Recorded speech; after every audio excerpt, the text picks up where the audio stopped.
Ya, Abraham dalam kitab Kejadian, yang kedua adalah iman dan ketaatan. Kejadian 12 atau Kejadian bab 12 sampai bab 13 itu adalah iman dan ketaatan.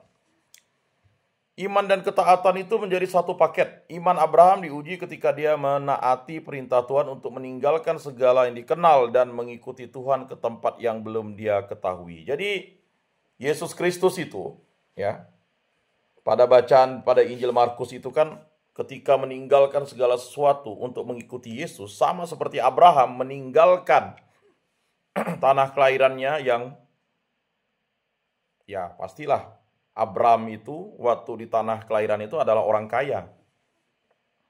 Jadi rangkaian itu tadi.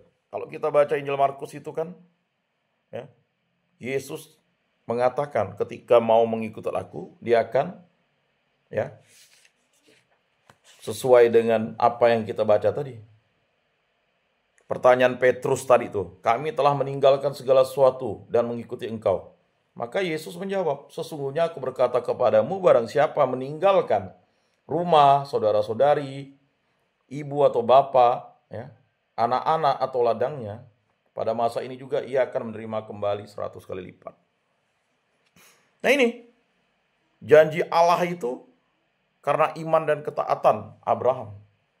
Jadi Yesus ingin menggambarkan itu kepada para muridnya, para rasulnya, bahwa Allah Abraham, Allah Ishak, Allah Yakub itu adalah Allah yang berbicara, ya, kepada para murid, kepada Petrus dan para saudara-saudaranya. Itulah Yesus Kristus, Allah Abraham, Allah Ishak, Allah Yakub. Jadi bisa dimengerti ya Bapak-bapak, saudara-saudara yang terkasih. Ya kan? Dari perjanjian lama ke perjanjian baru itu, ya, Yesus itu menampilkan dan menceritakan dirinya bahwa dialah Allah Abraham, Allah Ishak, Allah Yakub itu. Ya. Nah, iman Abraham diuji ketika dia menaati perintah Tuhan untuk meninggalkan segala yang dikenal dan mengikuti Tuhan ke tempat yang belum dia ketahui. Abraham menunjukkan ketaatan yang luar biasa dengan meninggalkan Ur dan melakukan perjalanan panjang menuju tanah yang dijanjikan. Jadi perjalanan Abraham dari Ur Kasdim, ya, Mesopotamia atau Irak sekarang itu menuju kepada Mesir. Jangan pergi ke Mesir dulu tuh. Ke beberapa daerah-daerah tertentu, ya, putar-putar di situ, akhirnya baru masuk ke tanah Kanaan dan sebagainya, ya. Itu kan membutuhkan proses yang panjang, ya. Walaupun akhirnya juga dia kembali lagi keturunannya itu pulang lagi di situ, masuk lagi Mesir. Ya kita tahu kan, akhirnya itu kan Yakub dan anak-anaknya harus kembali ke Mesir lagi. Jadi peziarahan itu berputar-putar di situ.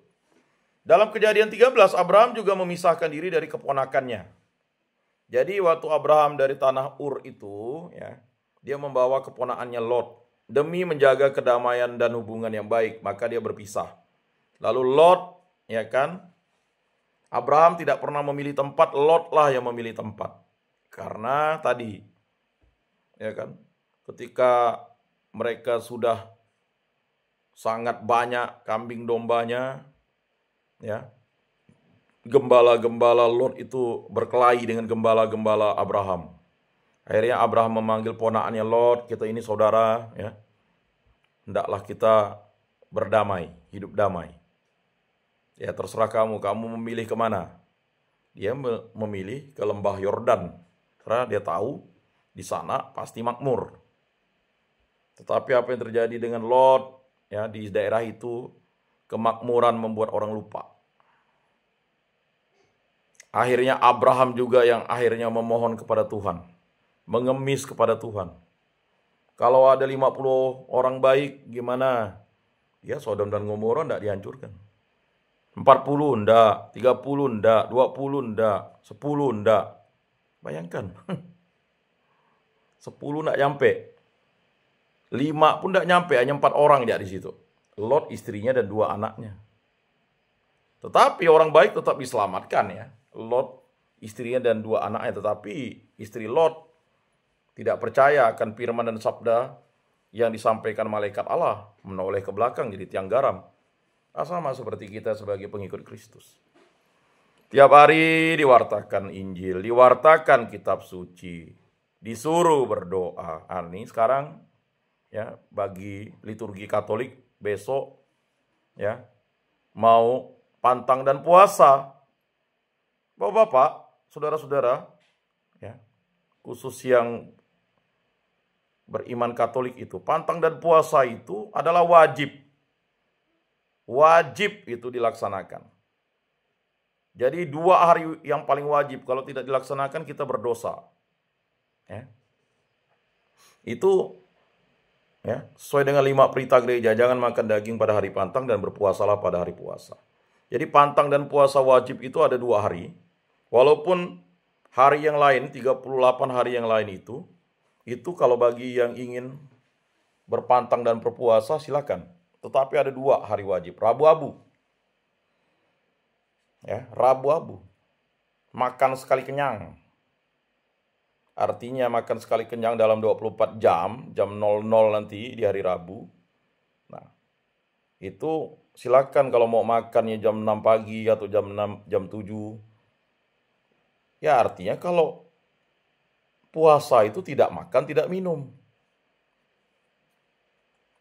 Bukan puasa lalu minum. Minum artinya minum air putih, ya itu bukan puasa namanya. Jadi saya harus menyinggung itu karena besok sudah masuk pantang dan puasa wajib.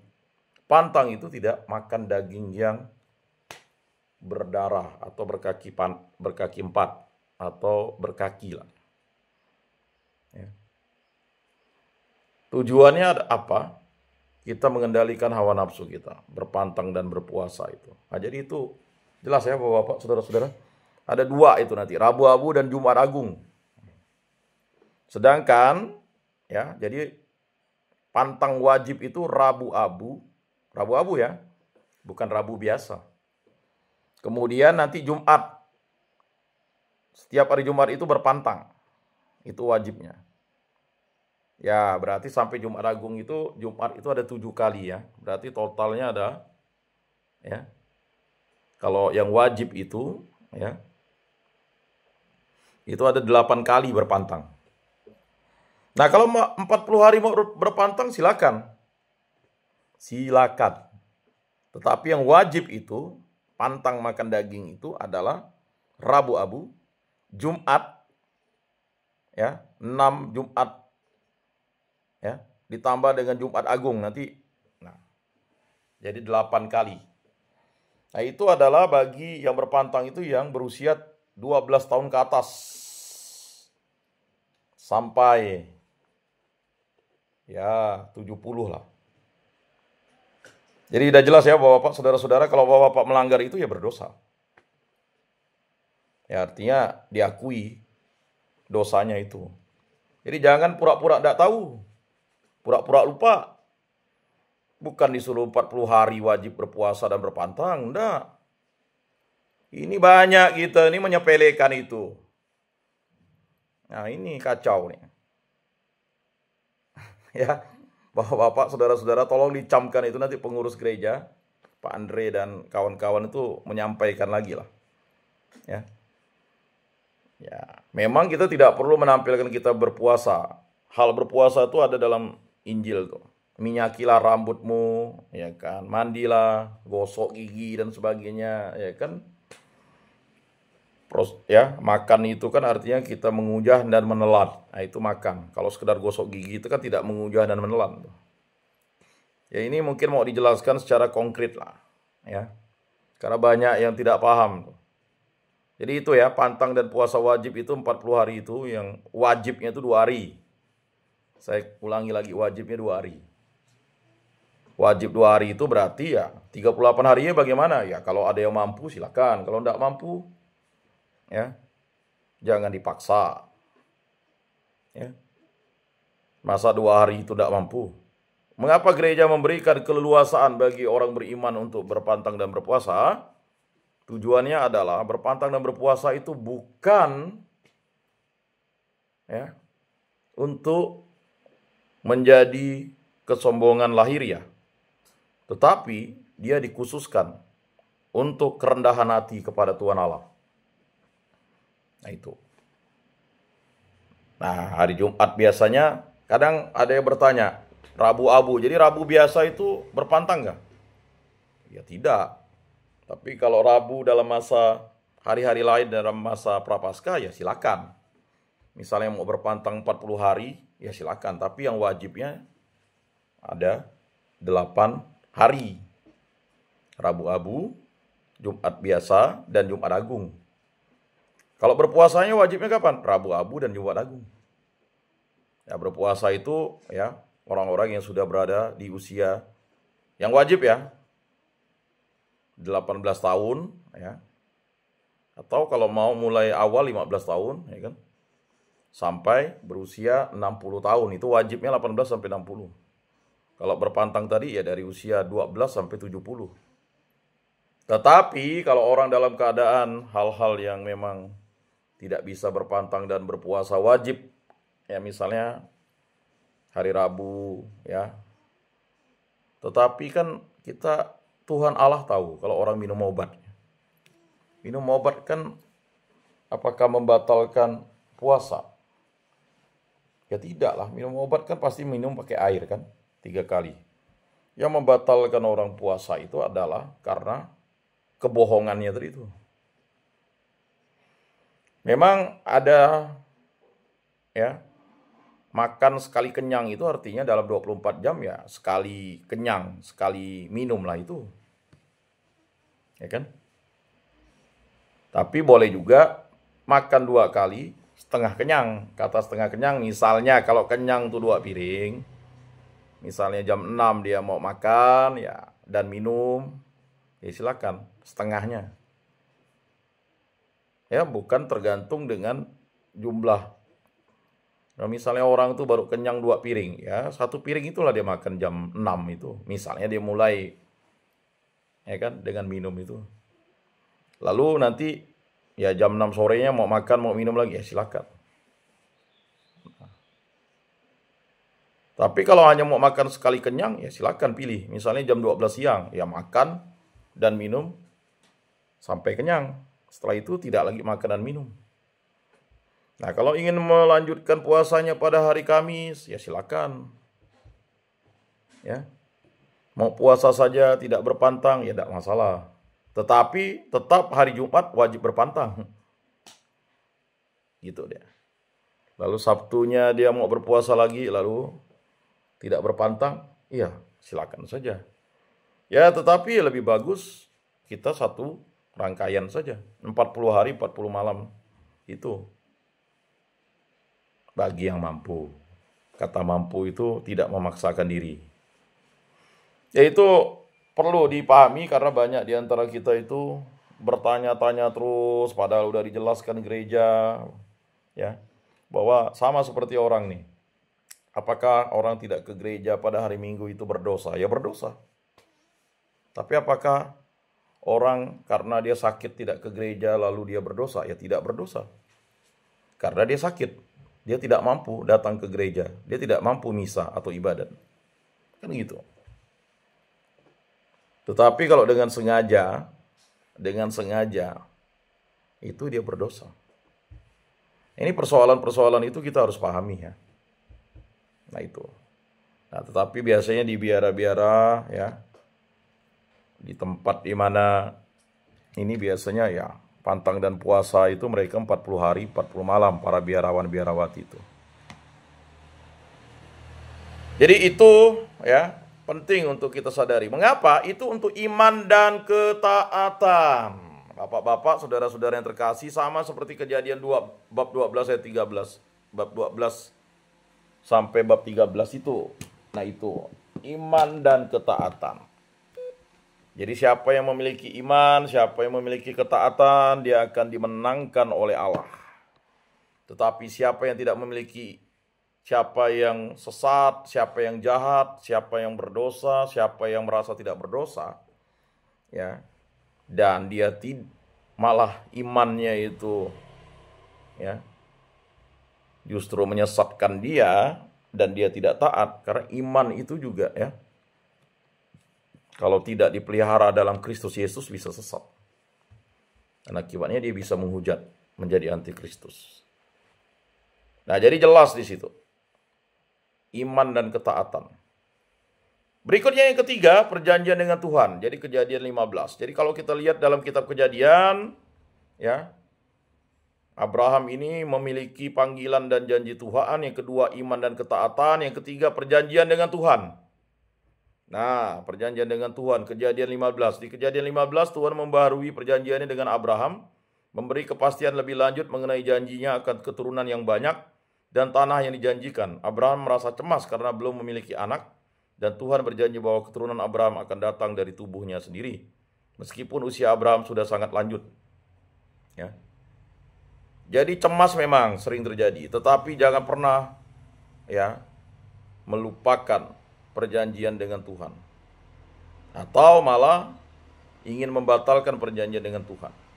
Jadi Bapak-bapak, saudara-saudara yang terkasih dalam Yesus Kristus, sudah dibaptis itu adalah orang yang memiliki perjanjian dengan Tuhan, dimateraikan oleh Tuhan. Kita sering cemas memang ya, tetapi itu hal wajar. Abraham juga cemas. Tetapi yang tidak boleh itu kita lalu melarikan diri dari perjanjian dengan Tuhan. Apa yang terjadi dengan Yunus, ya kan? Ketika dia ingin lari dari perjanjian dengan Tuhan, dia membawa ya kecelakaan, malapetaka, kutukan untuk orang dalam kapal yang ditumpangi. Jadi menjadi sial ya. Jadi Bapak-bapak, saudara-saudara yang terkasih, orang-orang Kristiani yang dibaptis dalam gereja apapun, ketika dia keluar tidak mengimani Yesus itu, dia akan menjadi kesialan bagi dirinya, ya kan? Bagi orang yang menampungnya dan sebagainya. Mengapa? Ya. Tetap dia akan dijauhkan dari Allah. Mengapa? Ya. Bisa jadi diberikan materi oleh dunia ini dengan kaya raya, tetapi selalu orang akan menjadi sial berada di dalam dirinya. Biarpun dia memberikan kekayaan kepada orang ya. Tidak percaya, silakan Bapak-bapak membuktikan orang-orang yang sudah dibaptis, lalu dia malah menghujat Kristus. Memang nyaman di awalnya, tetapi dia menjadi suatu tanda kesialan bagi dirinya dan orang lain. Nah, malapetaka. Jadi ini harus kita pahami tuh. Ketika kita sudah dibaptis, jangan pernah melarikan diri dari Tuhan. Ya. Dunia mungkin bisa memberikan kita kemakmuran. Setan dan iblis mungkin bisa memberikan kita kekuasaan. Hawa nafsu kita bisa kita, ya kan, menikmati hal-hal yang tidak diperbolehkan. Tetapi kalau di hadapan Tuhan, tidak bisa jadi apa-apa. Nothing. Jadi Bapak-bapak yang sudah dibaptis, jangan sampai menjadi tanda kesialan bagi orang. Harusnya menjadi berkat. Nah itu.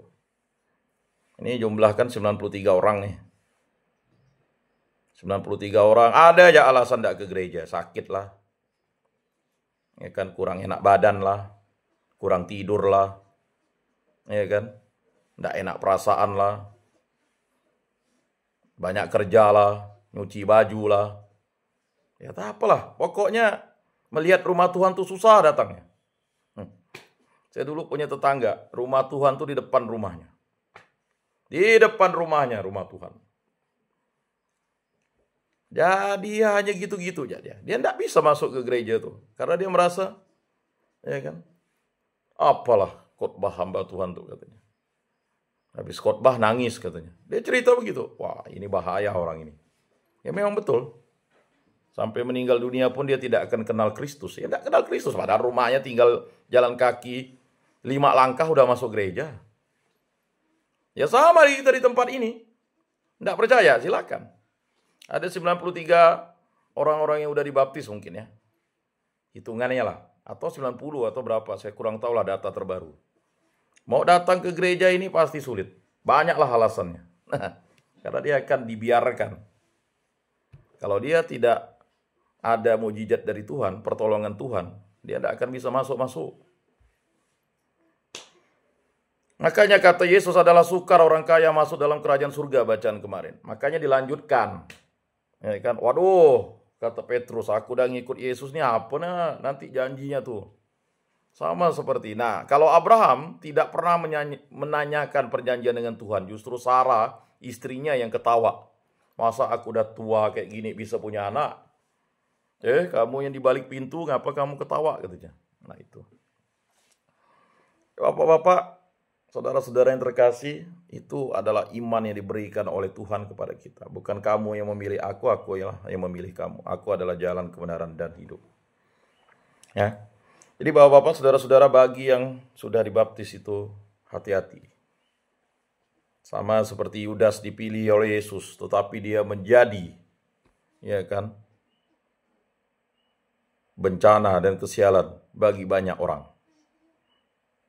Jadi jangan pernah berpikir, ini ada juga teori yang salah ya, bukan teori.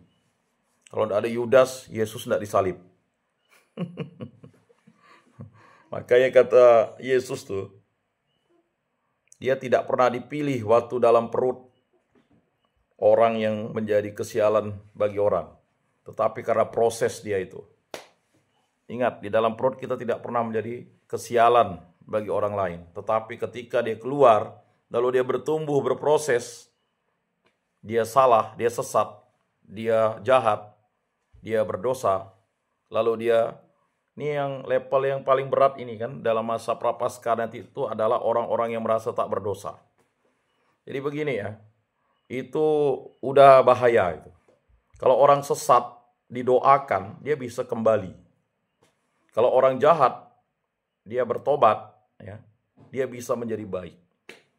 Kalau orang berdosa, ya, lalu dia mohon rahmat Allah, ya, khusus di gereja Katolik dia terima sakramen tobat, dia bisa dihapus dosanya. Tetapi kalau tak merasa punya dosa, itu bahaya. Dia bunuh orang tak dosa, dia perkosa orang tak dosa, dia nyuri tak dosa, pokoknya dia tak ke gereja merasa tak berdosa. Dia merasa pokok tak berdosa. Lihatlah kalian ke gereja aja, udah keluar gereja masih ngomongan orang. Ini bahaya, ini bahaya. Dia sudah seperti benda saja. Ya. Iya, dia berjudi tak dosa, dia masang nomor tak dosa, malah dia bilang rezeki bersyukur. Lebih parahnya lagi dia malah bersyukur kepada Tuhan karena memberikan judi togel. Ini bahaya. Ini orang ini udah bahaya. Ini sama, dia udah mulai mirip sama seperti setan dan iblis. Ya kan? Dia memperkosa anaknya ndak dosa karena dia memperkosa misalnya adik iparnya tak dosa. Wah, ini kacau. Ini orang ini nih baiknya diserahkan kepada nyala apinya. Ya kan? Dia pokoknya tidak merasa dosa lah. Dia kawin dua tak dosa.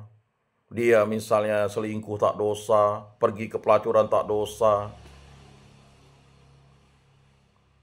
Maka kata teori Machiavelli itu politik setan. Setan itu kan tak merasa berdosa.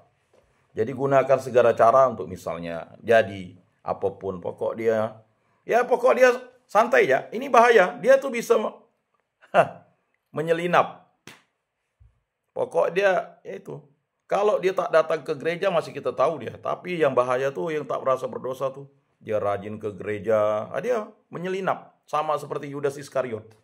Menyelinap di antara 12. Maka kata Yesus pada malam perjamuan terakhir itu tuh. Lakukanlah itu katanya. Karena dia sudah dirasuki setan, iblis. Nah ini yang akan kita refleksikan pada retret agung kita 40 hari 40 malam. Ya. Bagaimana prapaskah itu mengubah diri kita. Jadi kalau orang merasa tak berdosa, makanya dalam ritus gereja Katolik itu selalu ibadat itu dimulai dengan saya berdosa, saya sungguh berdosa. Menyadari bahwa kita berdosa. Kita datang di tempat ini karena merasa berdosa. Tapi kalau orang tak merasa berdosa itu akan sulit. Kata Pak Atis dia sudah dewasa. Bukan Pak, dia sudah tidak merasa berdosa gitu. Bukan merasa dewasa. Itu jawabannya Pak Atis. Pak Atis sudah sampaikan kan, ayo ke gereja, dia tidak mau. Itu orang sudah tak mau. Kalau tak mau itu hanya mujizat Allah aja. Kita doakan, itu. Jadi persoalan-persoalan mengapa kawan-kawan kita di tempat ini sudahlah kita ini terpuruk, ya kan? Kita ini dijauhi dunia, kita masih juga mau menjauhi Tuhan dan sebagainya, ya repotlah kita. Ya. Lebih baik kita tidak punya kawan daripada kita menjauhi Tuhan. Ingat tuh. Apapun yang terjadi kita lakukan doa dan ibadat dulu setiap hari. Makan minum tuh nanti gampang. Ya kan? Apalagi nanti makannya di dalam ini kan sebentar lagi. Untuk menghargai, ya itu tadi. Menghargai saudara-saudara kita yang berpuasa kan. Tapi besok juga ya dalam gereja Katolik dan gereja Kristen ya itu sudah dimulai. Rabu-Abu di gereja Kristen Ortodok juga dia pantang dan puasa. Dan di beberapa gereja denominasi Kristen juga melakukan hal yang sama. Karena itu adalah tradisi yang baik untuk yang saya sampaikan tadi. Ya, iman dan ketaatan tadi. Jadi orang berpuasa itu bukan untuk menyombongkan diri. Jadi ada orang berpuasa tuh untuk dapat keris, untuk dapat kesaktian, puasa muti. Saya ingat dulu sepupu saya tuh. Makanlah, oh enggak, saya puasa. Hah? Puasa apa? Puasa muti. Mau narik barang di rumah saya. Waduh, waktu dia masih Katolik, Rabu-Abu tak puasa. Ketika dia udah ada Katolik, rajin puasa. Bingung juga saya. Ini rupa mau narik barang katanya. Bilang aja, enggak mau makan karena itu ada ya, karena makanan itu disajikan oleh orang Katolik, ada lemak babinya, susah benar gak Pak? Alasan puasa dia muti. Jadi dijepes aja air putih. Ya, susah benar nih sepupu saya ini saya bilang. Ya kan? Itu namanya menolak orang ya demi suatu hal yang munafik nih susah. Nah, sering kita begitu kan. Oh, aku puasa nih, ya kan karena mau narik barang di rumah. Tak aneh juga. Untuk barang-barang okultisme, jimat, kok bisa berpuasa? Bahkan ada yang bisa puasa tahan 7 hari 7 malam, tidak makan. Tapi justru untuk ibadat puasa, Rabu-Abu Jumat Agung tidak mampu. Memang itulah. Ya. Tapi untuk barang-barang misalnya ya dapat kesaktian, ya bisa tahan cincang, tahan tetak, tahan kebal, pelaris, tahan dia berpuasa. Ya kan? Kalau kamu bisa berpuasa 7 hari 7 malam di gua ini, ndak makan, ndak minum, dapat kesaktian. Mau jadi panglima. Ya kan? Tahan. Tapi kalau untuk Tuhan, Rabu-Abu, aduh perut ini dah lapar gitu. Ya kan? Nah, dan sebagainya. Ini tantangan memang. Terkadang memang dunia, hawa nafsu, setan, dan iblis itu menggoda kita. Jadi itu penting Bapak-bapak, saudara-saudara yang terkasih. Jadi janji tentang keturunan itu Kejadian 17. Nah ini dalam Kejadian 17, Tuhan mengubah nama Abram menjadi Abraham yang berarti bapa banyak bangsa. Sebagai bagian dari perjanjian yang lebih lanjut. Tuhan berjanji bahwa Abraham akan menjadi bapa dari banyak bangsa dan perjanjian itu akan diteruskan kepada keturunannya. Tuhan juga memberikan perintah untuk melakukan sunat sebagai tanda perjanjian tersebut. Jadi tanda sunat yang dilakukan oleh Abraham, Ishak, Yakub itu adalah tanda perjanjian keturunan.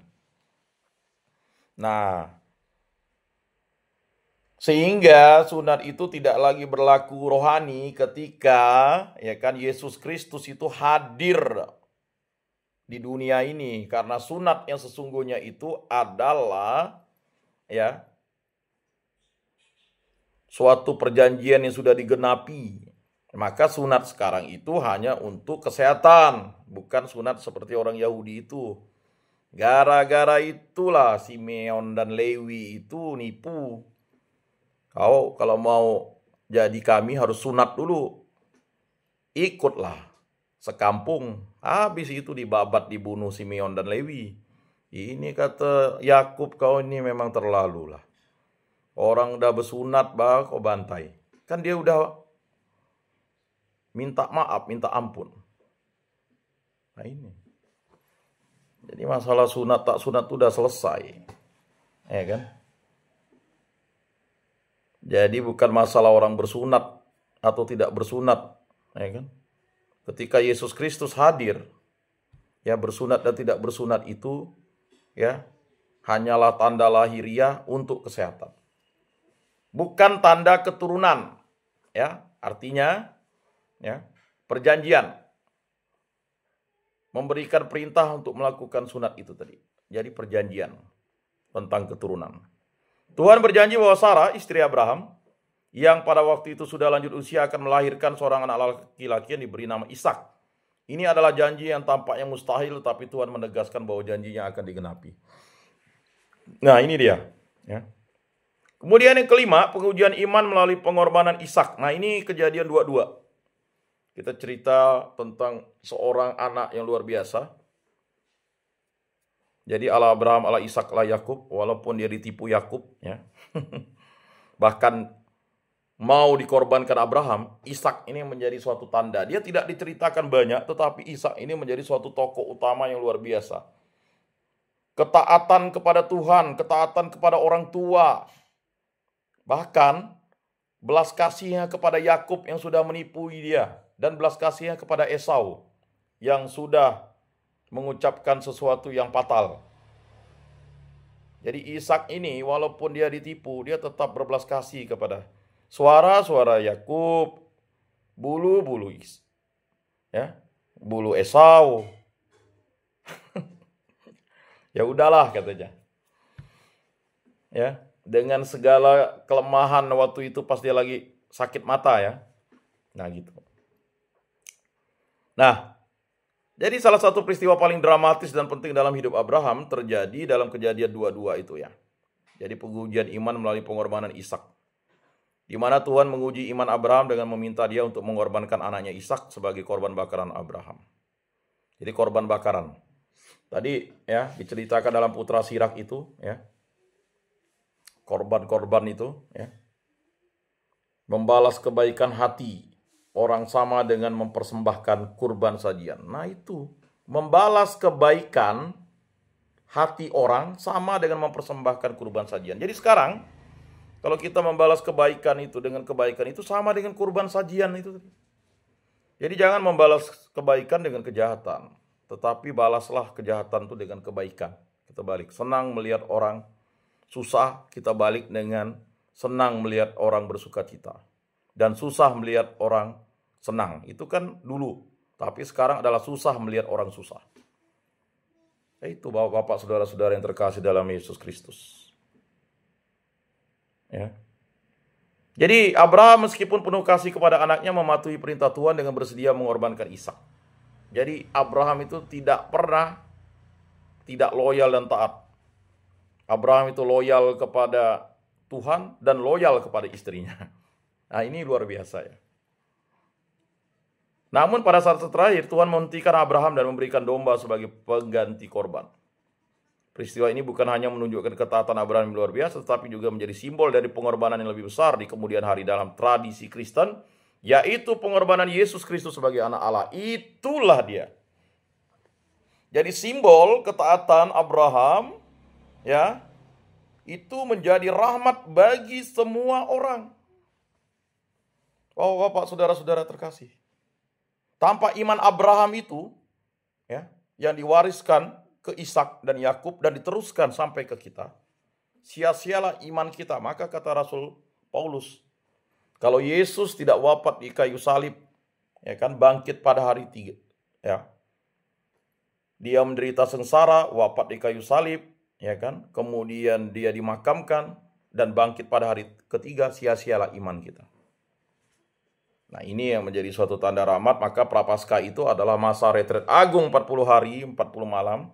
Bagaimana kita memahami bahwa iman Abraham itu, ya kan, menjadi suatu tanda pada masa lampau dan akhirnya menjadi suatu kegenapan pada masa sekarang. Kisah ini juga mengungkapkan keyakinan Abraham bahwa Tuhan akan menyediakan segala yang diperlukan dan menegaskan hubungan yang erat antara iman dan tindakan dalam mengikuti kehendak Tuhan. Nah itu. Yang keenam, perjanjian Tuhan dengan Abraham dan keturunannya. Kitab Kejadian menekankan pentingnya perjanjian Tuhan dengan Abraham. Janji Tuhan kepada Abraham tidak hanya berlaku untuknya, tetapi juga untuk keturunannya, itu bangsa Israel. Tuhan menjanjikan bahwa keturunan Abraham akan mewarisi tanah Kanaan dan menjadi bangsa yang besar, serta melalui keturunannya semua bangsa di dunia akan diberkati. Ya. Jadi, jika kamu mengutukinya, kamu akan dikutuk. Jika kamu memberkatinya, kamu akan diberkati. Ya, itu tadi. Jadi perjanjian karena Abraham tadi. Yang ketujuh, pewarisan berkat dan kisah akhir hidup Abraham. Abraham dikenal sebagai bapa iman dan kisahnya menekankan bagaimana Tuhan setia pada janjinya. Bahkan ketika Abraham menghadapi berbagai tantangan dan kesulitan, dia terus mempercayai Tuhan pada akhir hidupnya. Bapak-bapak, ini dia. Mempercayai Tuhan walaupun dengan penuh kesulitan bapak-bapak di tempat ini. Percayalah kepada Tuhan.